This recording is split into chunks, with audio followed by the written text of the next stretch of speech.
How's it going, everyone? Anthony here from MTG Alpha, and I got really inspired by this commander. I know it's been out since Ravnica, but I didn't actually, even though I played Ravnica a lot, I didn't actually come across this card because it was a buy a box promo. So I believe it was Guild Ravnica, so just to specify. And I saw this card with the newest set that came out, it was basically part of the multiverse series in the March, the mom set. So yeah, this really inspired me. So Firesong and Sunspeaker, this is a budget deck build here. This deck costs somewhere around $30 to $40 if you just get the cheapest variations of the cards without the special variants and whatnot. So you will see that I have some of the special variants here, but you can buy this. I'll maybe even just include a link on TCG Player so you can see that this deck is very effective and very cheap. Firesong and Sunspeaker. It is a Boros commander. It costs 4, a red and a white, so 6 mana total. It is a 4/6. Red instant and sorcery spells you control have lifelink. Whenever a white instant or sorcery spell causes you to gain life, Firesong and Sunspeaker will deal 3 damage to target creature or player. You can give him lifelink with things like Basilisk Collar, so you can turn that 3 into even more life gain. And the Boros colored multicolored cards that deal damage and gain you life, you end up just getting so much value out of these things. So it's very inspiring deck. I got to play a couple games and I thoroughly enjoyed this. So much fun. In my Aloro deck, I gain a lot of life, and I'm actually gaining more life in this deck than I am in Aloro, and I'm just dealing an insane amount of damage. The only downside to this is the higher cost of the commander. So you definitely want to get your mana rocks in there, and luckily there's a lot of cards in white that can help catch up with your if you're falling behind with your lands. So also treasure tokens and things like that. But we're going to go over the budget version of this deck, which still is effective in getting our commander out and getting as much value as we can off of their effects. Yeah, so let's take a look at what we have here. So we have, first I want to start off by showing you, just with this budget deck, you can get an infinite combo in here with Runaway Steamkin and Grinning Ignis. So as long as you have Runaway Steamkin and both of these on the battlefield, if this has its 3/1/1 counters on it, you could remove them, and then you can invest that 3 into, bounce it into your hand. So pay 1, return them to your hand. You have just enough to play them for free again. You'll get a counter on Runaway Steamkin, and you could just go infinite. So it doesn't really do much in this game. It just stalls things out. But, say you wanted to throw in a Aetherflux Reservoir in here, then now you can just win the game and get some more value out of this combo. But just to show it off, here is a quick budget infinite combo with infinite ETB triggers and infinite leave-in battlefield triggers. So pretty cool. So yeah, we have Runaway Steamkin and Grinning Ignis in here. Not bad, just as themselves in this build. So Electrostatic Field. Oh, that's another thing I wanted to say real quick. What I noticed about this commander, there's two important ways to go about building this deck. You can go spell slinging, where you're just, lightning bolts, shocks, things like that, where you're just going to be dealing damage quick and getting value out of that. So if you did that, you can get a Young Pyromancer and cards that will, gain you tokens or gain you some sort of value for every time you play an instant or sorcery. And then, you can get incremental life gain and damage that way. Just run through your deck, basically a mono red deck. Now this deck is, I had a Torbrand deck, and this deck is pretty much my Torbrand deck, but a budget version, and there are, we'll see, we'll take a look at it. But the second way to build it is the way that I built this deck. What I feel is the most value you can get from this is things that will deal damage to everything. So deal 1 to all creatures, deal 2 to all creatures, cards like that, because you know, if there are 20 creatures on the battlefield and we play you know, a card that deals 1 damage to each creature, we're gaining 20 life off of Firesong. And then we can double it, triple it, +2 it with Torbrand, Fiery Emancipation, things like that. Now, Torbrand would technically be considered budget. Fiery Emancipation would be, you know, something that you could think about in the future. But anyways, enough of that. So Electrostatic Field, you know, if you're going spell slingy, you'll get more value out of this, but I have it in here because it's still not bad. You still get to, whenever you cast an instant or sorcery, this will deal 1 damage to each opponent. You're not getting the value off of this because this is coming from your spells, but you're getting value off of your spells. So you'll see cards like that. Gutter Snipe is another one. It deals 2 damage to each opponent when you cast. So, you know, again, better for your spell slingy stuff. Fanatic of Mogus, when it ETBs, it deals damage equal to your devotion to red. So if our devotion to red is 10, when it enters, we'll deal 10 damage. Your devotion is going to be the number of pips you have here, these colored symbols. So these 3 cards would be 3 devotion. So not bad, you know, but it's just kind of a fun card. This could be something you swap out when you take a look at the deck list. Stormkiln Artist is such a great card. Pay 4. It gets +1 for each artifact you control. Whenever you cast or copy an instant or sorcery, create a treasure token. So these cards are all really good in a spell slingy version of the deck, but you could still get some value out of it in just any deck. There's still a ton of spells in here. There's over like 20 spells. There's like 25 lands. So yeah, super fun. Another version of that would be Thermo Alchemist. Tap, deal 1 to each opponent. Whenever you cast an instant or sorcery, untap it. So all of these things, you know, even though you're only dealing 1, you get Torbrand out. Now you're dealing 3 every time, and then you can maybe like trigger it 2 or 3 times in a turn. So pretty cool. Soulscar Mage. If a source you control would deal non-combat damage to a creature an opponent controls, put that many -1/-1 counters on that instead. So we deal 1 to everything. They now have, you know, -1/-1 counters on that. So that could, you know, that'll affect how much damage they deal to us, and maybe we could destroy things that have indestructible. This is just really good with what we're doing. Magus of the Wheel, so we can really make sure we draw cards. Pay 2, each player discards their hand and draws 7 cards. Absolutely great. You do have to sacrifice them as well. Excuse me. Fire Servant. If a red instant or sorcery spell you control would deal damage, it deals double that much damage instead. Really good. So we pay 1, deal 1 to each creature. Now we're dealing 2 to each creature. If we have that card that puts -1/-1 counters on everything, everything's getting -2/-2. Pretty cool. So for our white creatures, we just have Weathered Wayfarer. We can pay 1, tap it, search for a land, put it in our hand. Only activate it if an opponent controls more lands than us. But again, if you're falling behind, this is absolutely great. Stormwild Caprador. If non-combat damage would be dealt to it, prevent that damage and put that many 1/1 counters on it. So if we're going to do something like Star of Extinction, or something that's going to deal 3 damage to everything, you know, if we deal like 20 damage to this thing, then it's instead just going to have 20 1/1 counters on it, and it's a flyer. So pretty nuts. Radiant Scroll Wielder kind of does what our commander does. Instant and sorceries we control have lifelink. And at the beginning of your upkeep, exile an instant or sorcery at random from your graveyard. You may cast it. You do have to pay its cost, and then you would put it into exile after casting it. So just in case we don't have our commander out, we can gain life off of all the damage that we're dealing with our red spells.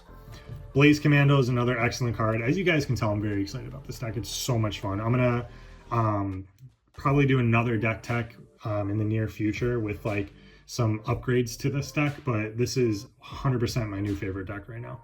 I actually don't like Boros, but I do love gaining life, and this deck just does it so well. Whenever an instant or sorcery spell you control deals damage, put 2 1/1 red and white soldier creature tokens with haste onto the battlefield. Again, if we're going to deal 1 damage to 10 creatures, we're going to get 20 of these tokens. So pretty cool. Balefire Liege. Other red creatures you control get +1/+1. Other white creatures you control get +1/+1. So if it's a red and white creature, it'll have +2/+2.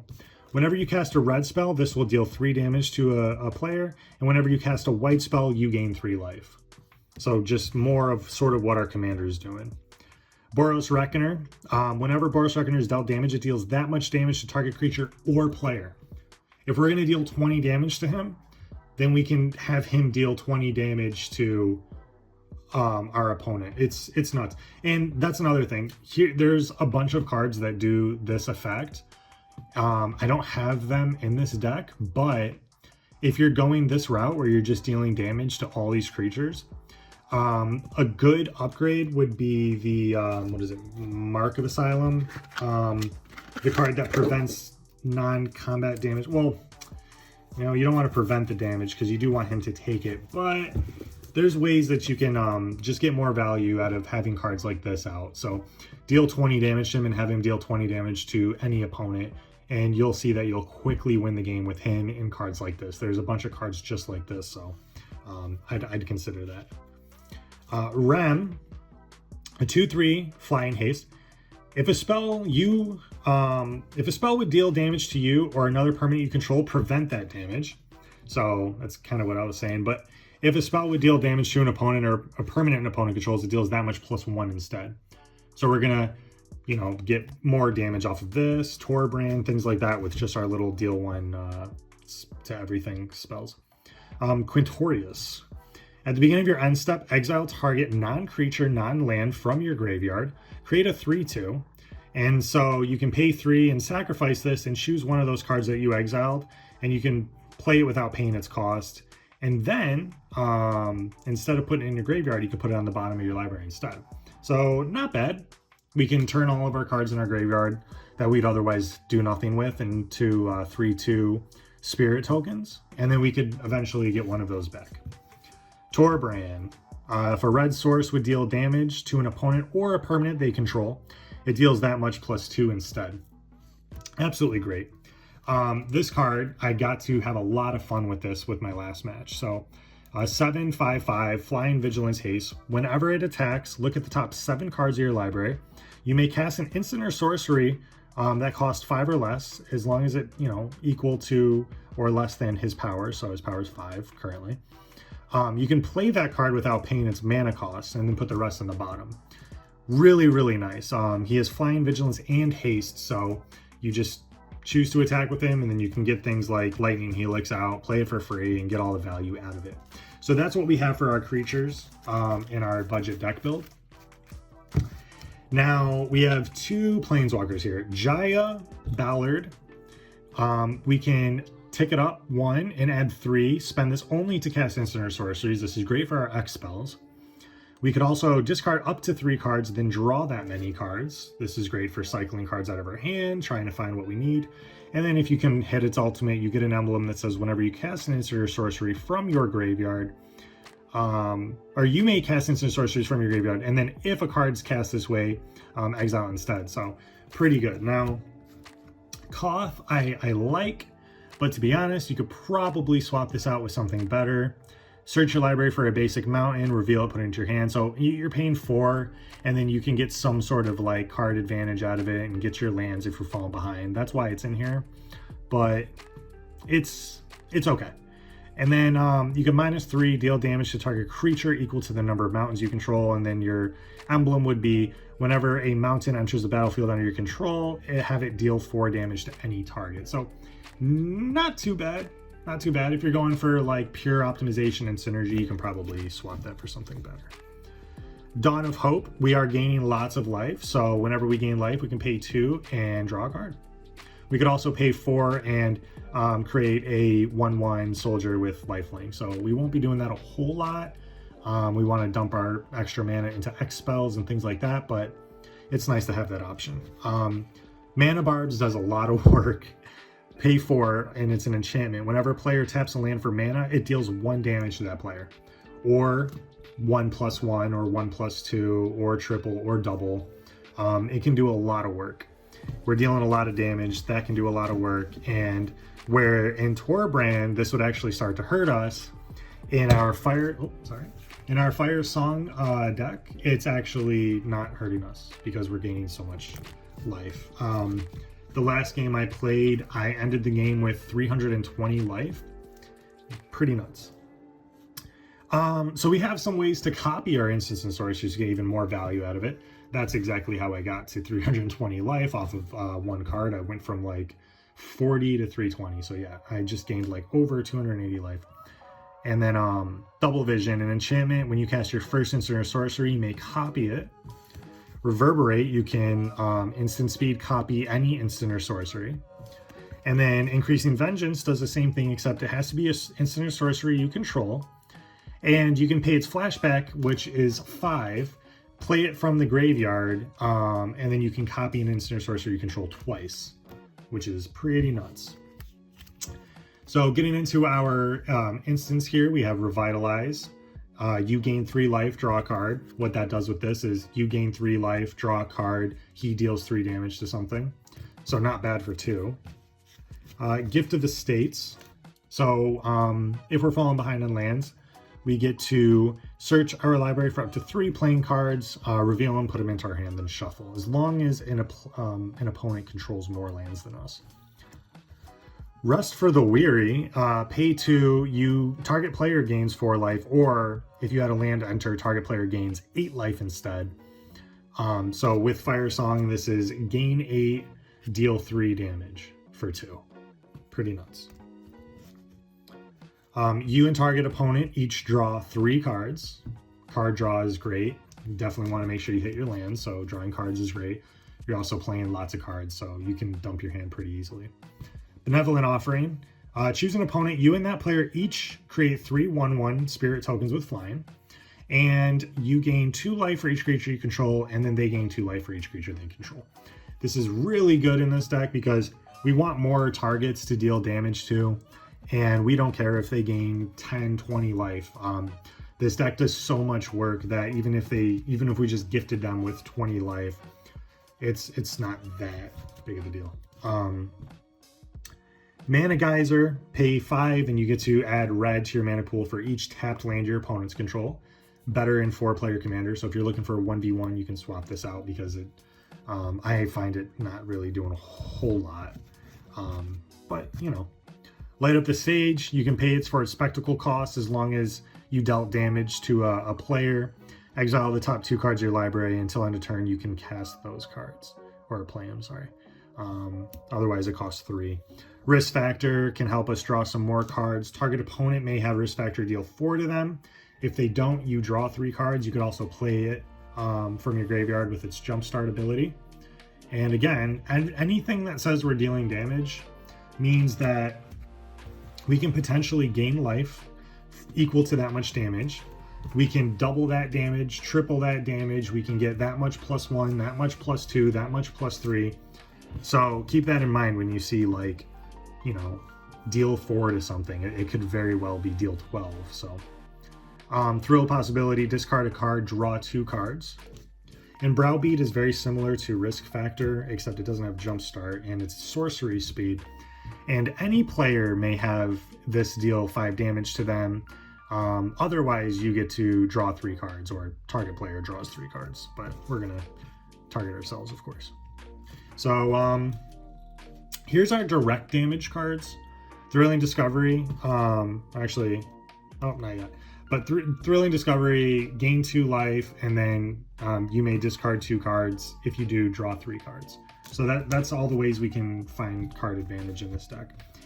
So here are the ways that we can deal direct damage. So more spell slingy, less deal damage to everything. This can come in as a land, otherwise deal 1 to any target. Lightning Bolt, of course, instant speed, deal 3 to any target. With our commander, it's deal 3, gain 3 for 1 at instant speed. Lorehold Command. Here's our multicolored, Boros colored deal direct damage cards. So Lorehold Command is our modal spell here, pay 5 at instant speed. You can choose to create a 3/2 spirit token. Creatures you control get +1 and indestructible in haste until end of turn. You could have this deal 3 to any target, and then target player gains 3, or you can sack a permanent and draw 2 cards. I tend to use those last 2 abilities. So with our commander, again, we get to deal 3 to any target. This has lifelink because it's a red spell, so we'll gain 3. We'll gain 3 off its ability, and because we gained life, we get to deal 3 to something. So we're dealing 6 damage to any target and gaining 6 life off of this card, and we get to sacrifice a permanent and draw 2 cards. This is why I love this deck. I like decks that have value, and there's so much value in this. So I'm going to run through these ones because they're all pretty much the same thing. So just as I explained Lorehold command, keep that in mind with cards like this. Deal 2 to any target, you gain 2 life. It is red and white, so it triggers our commander in both ways, both its abilities. Deal 3, you gain 3. We have Boros Charm, which will deal 4 to something and then gain 4. Wanderer's Helix, deal 4, gain 4, deal 3, and then gain 4. So deal 7, gain 8 is what this says. And then Intervention, deal 3 to any target, you gain 3. Rip Apart, deal 3. You can also destroy a target artifact or enchantment, so that's always nice. Foundry Helix, sack a permanent to cast it, in addition to paying its cost. At instant speed, you deal 4, gain 4. So again, deal 7, gain 8. So for X spells, Electro Dominance, we definitely want to like dump stuff into our X spell. So pay X and 2, you can deal that much damage to any target, and you can cast a card with CMC X or less from your hand without paying its cost. So X is 10. So we pay 12. We can deal 10 damage to any target. We'll gain 10 life. You know, so it's pretty good. And instant speed. Fireball is the same, except you get to choose any number of targets, and it just costs 1 more for each target beyond your first target. Here's where the value comes in this deck. So pay 1, deal 1 to target creature you control, or pay its overload cost, which is 2, and deal 1 damage to each creature you don't control. So if we're gonna again deal 1 damage to 10 different creatures with our commander out, that'll gain us 10 life. So really good. Similarly, we have Pyroclasm, deal 2 damage to each creature, including ours. Deal 1 damage to each creature you don't control. Deal 1 damage to each creature and each player. Deal 1 damage to each creature you don't control and each opponent. Deal 2 damage to each creature and each player. Can't be countered. Deal 2 damage to each creature and each player. And it's instant speed. So if you choose to play it on your main phase, though, you can deal 3 damage to each creature and each player instead. Into the Fire is a great card. So 3 sorcery, deal 2 to each creature, planeswalker, and battle. And you could also choose to use its other ability. Put any number of cards from your hand on the bottom of your library, then draw that many +1. So at the very least, if you don't want to discard anything, you can pay 3 and draw a card. It depends on how the game's going. Chain Reaction's another new card. So deal X damage to each creature, where X is the number of creatures on the battlefield. That's pretty good. So we can deal 10 to each creature. Say there's 10 creatures total on the battlefield, which is very modest amount of creatures in my experience. But you can deal 10 to each creature. If there's 10 creatures, you're dealing 10 to each creature. How much life are you gaining right now? That's nuts. You're going to just gain 100 life off of that card. It's crazy. Deal 10 damage to each creature. That has life. Yeah, it's nuts. Deafening Clarion. Deal 3 damage to each creature. You can choose 1 or both. Creatures you control gain lifelink until the end of your turn. And because this is dealing 3 to each creature, it has lifelink. It's going to cause us to gain life. We get to deal 3 damage with our commander, and we get to gain the 3 damage off each creature we dealt damage to. Bright Flame. I love the X spells in here. So pay 2 red, 2 white, and X. Deal X damage to target creature and each other creature that shares a color with it. You gain life equal to the damage dealt that way. Plus, it has lifelink. So again, I like to use 10 as an example because that's like the you know, a good amount to dump into an X spell. So if we pay 14 and X is 10, we're going to deal 10 damage to target creature. Say we're playing against an elf deck or something. We're red and white, so goblins would be a bad example. Say we're playing against mono green elves or something. They have like 20 elves out. We're going to deal 10 damage to one of those elves, and then every single green creature on the board. We're going to gain that much life. So let's just say 10 times 10. We're going to gain 100, but we're also going to gain 100 because this is going to get us lifelink. And then we're also going to be able to deal another 3 damage to their face as well. Guys, this deck is nuts. This is the card. This is the absolute. This is my golden pick in this deck. This is my favorite card in the deck. You can deal X damage to each creature without flying and each player. So it's pretty much the same as Bright Flame, except it doesn't have that like color restriction to it. It's easier to play. And yeah, it's nuts. You still gain a lot of life, probably not as much as this. If you can afford it, it's a toss-up. These are both very, very, very good in terms of value in this deck, value and synergy. So Earthquake is nuts. Now, here are the artifacts. Mind Stone, of course. Like I said, you want to make sure you have your mana rocks in this deck so you can get out your commander as soon as possible, because he does cost 6.